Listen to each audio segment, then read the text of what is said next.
Siin viimastel kuudel on olnud käsitlus, et Isamaa on võtnud peaaegu kõik oma senised koalitsioonipartnerid pantvangi ja on vedanud niisugust suurt laristamise pidu.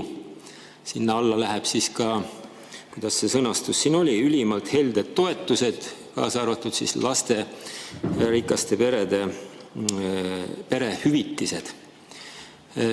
Ma arvan, et sellesse ei peaks nii negatiivselt suhtuma, sest lasterikkad pered on tegelikult ainuke alternatiiv võõrtööjõu massilisele sissevoolule.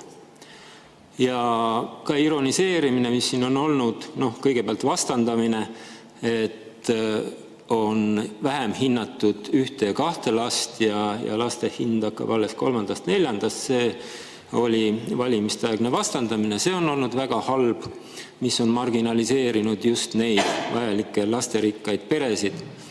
Teiseks jutt sellest, et raha ei pane sündivust tõusma või tõsta sündivust. Jah, loomulikult, aga perehüvitiste ideoloogia polegi kunagi olnud selles, et raha eest ostetakse lapsi, vaid selles, et perekonna heaolu ja laste heaolu annab võimaluse mõelda järgmistele lastele ja natuke suuremale perele.